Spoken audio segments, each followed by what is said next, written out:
আমার আম্মার শরীরটা কিন্তু খুব ভালো না, অসুস্থ থাকেন সবসময়। তারপরেও নিজের বাড়ির যে কি যত্ন নেন, চারপাশে ময়লা আবর্জনা হলেই ছটপট শুরু হয়ে যায়। কিছুক্ষণ পর, পর নেমে এদিকে পরিষ্কার, ওদিকে পরিষ্কার করার কি যে আগ্রহ! মানে একটু সময় পেলেই বাড়িঘর পরিষ্কার করার কাজে নেমে যান। একটু শরীরটা ভালো লাগলে এদিকে ওদিকে পরিষ্কার করা শুরু করে দেন। এটা মনে হয় মায়েদের একটা অভ্যাস, নিজের ঘরবাড়ির নিজের জিনিস যত্ন করা হলো মায়ের একটা অভ্যাস। তো এই তো আমার আম্মা এখানে আগাছা পরিষ্কার করতেছেন একটু, একটু করে। আবার আমার আম্মার হাতে যেকোনো গাছ লাগালেই কিন্তু হয়ে যায়। হাতের যশ ভালো। যেকোনো বীচি বপন করার সাথে, সাথেই কিন্তু গাছ উঠে যায়। যেকোনো ফল গাছ রুটলেও মানে অনেক ফল ধরে। তো আমাদের বাড়ির চারপাশে নানান ফল গাছও আছে, আবার ফুলের গাছও লাগানো হয়েছে। তো আমার ছেলে এদিক দিয়ে ফুল গাছে পানি দিচ্ছে, পুরো বাড়ি জুড়ে ফুল গাছে পানি দিচ্ছে। ওর এই কাজটা করতে ভালো লাগে। আমার বাসায়ও আমার গাছেও ও পানি দেয়। তো এজন্য ওর এটা অভ্যাস আছে। পানি দেয়। আমার ছেলে-মেয়ে দুজনেরই অভ্যাস আছে। দুজনেই কিন্তু আমার বাসার গাছেও পানি দেয়। ওদেরকে বলতে হয় না, দিতে, দিতে একটা অভ্যাস হয়ে গিয়েছে। ওরা সময় পেলে গাছের যত্ন নেয়। তো আমাদের বাড়িতে আমরা সবাই মিলে সকাল বেলা আবার কোনোদিন বিকাল বেলা এরকম ঘুরে, ঘুরে সব গাছে পানি দিয়েছি। তো ফুল গাছের আসলে যে সময়, এই সময় কিন্তু অনেক শুষ্ক সময় তো অনেক বেশি করে পানি দিতে হয়। তো আমার মায়ের আসলে পুরো বাড়ি জুড়ে পরিষ্কার করার কিন্তু অনেক আগ্রহ। কিন্তু শরীরের জন্য পারে না, হয়তো অসুস্থতার জন্য তেমন একটা করে উঠতে পারে না। যতটুকু পারেন অনেক পরিষ্কার রাখেন। তারপর আবার লোকজন দিয়েও করান। যতই লোকজন দিয়ে বাড়ি পরিষ্কার করানো হোক না কেন, নিজে হাত না দিলে আমার মনে হয় তৃপ্তি আসে না। আমার ছেলে-মেয়ে গাছে পানি দিয়ে গাছের পরিচর্যা করে কি যে আনন্দ পাচ্ছে! সারাদিন জুড়ে চারপাশে খেলাধুলাও করেছে ওরা। আবার দুজনে মিলে গাছ পানি দিচ্ছে, গাছের পরিচর্যা করছে। আমার দেখতেও খুব ভালো লাগছে যে ওরা এই কাজটা খুব আনন্দের সহিত করছে। তারপর নানার বাড়ি ঘুরে, ঘুরে দেখছে ওই বাড়ি যাচ্ছে। তারপর রাস্তাঘাটের দিকেও ঘোরাঘুরি করলো, দোকানপাটে গেল। তো দোকানে গিয়ে বিভিন্ন জিনিস খেলো। মানে মামার দেশ, নানার দেশ দেখলো ঘুরে, ঘুরে।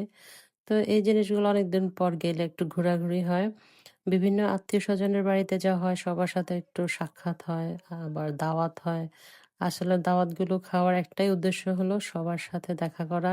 আসলে আত্মীয়তার বন্ধন ধরে রাখতে হলে সবার আত্মীয়দের সাথে দেখা সাক্ষাৎ করা উচিত। তাদের সাথে আসলে যোগাযোগ রাখা উচিত। তাহলেই তো আত্মীয়তার বন্ধন ঠিক থাকে।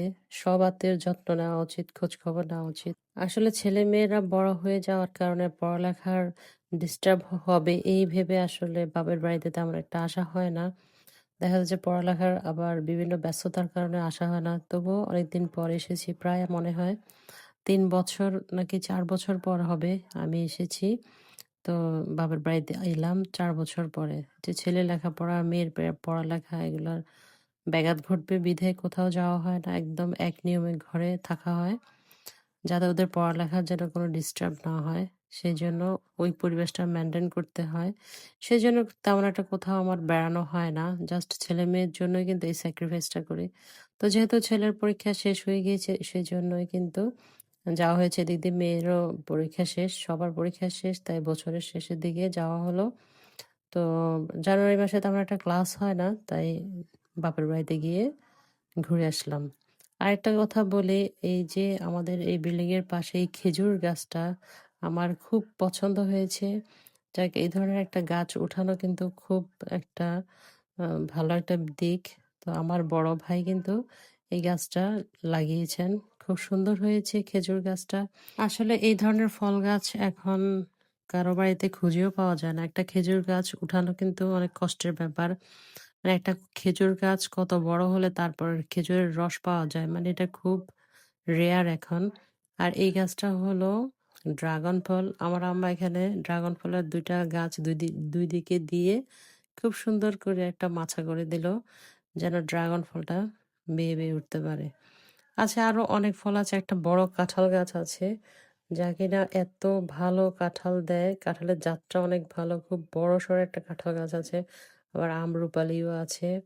তারপরে জামরুল গাছও আছে, লেবু গাছ আছে, আম গাছ আছে, অনেক গাছই আছে।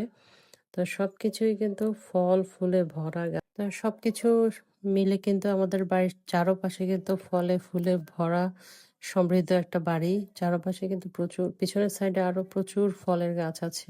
বাড়ির সামনের সাইডে আরো বেশি, বেশি ফুল গাছ লাগানো হবে। এজন্য আগের গাছগুলো কেটে এখন ফাঁকা করে ফেলা হয়েছে। তাই বাড়ির সামনে সব হবে ফুল গাছ। আরো অনেক ফুল গাছ লাগানো হবে। আগের পুরনোগুলো হয়তো মারা গেছে। আরো কিছু উঠানো হয়েছে। এখন নতুন, নতুন আরো অনেক বেশি, বেশি ফুলের গাছ লাগানো হবে। তখন কিন্তু দেখতে আরো অনেক বেশি সুন্দর লাগবে। তো এই তো আমরা পুরো বাড়ি জুড়ে পানি দিতে, দিতে অনেক ক্লান্ত হয়ে গেছি।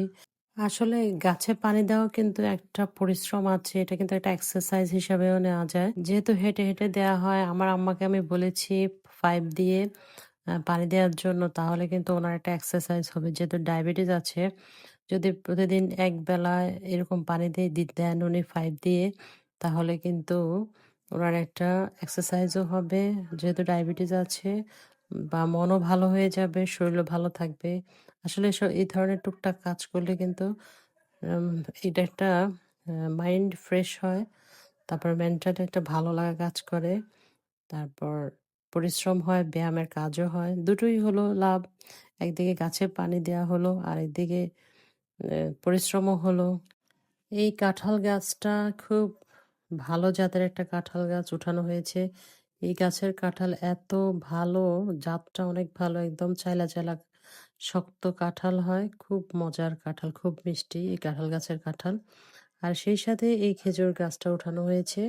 যাক মাশাআল্লাহ, অনেক ভালো লাগলো খেজুর গাছটা দেখে। যদি হয় আমরা সবাই খেজুরের রস খাবো।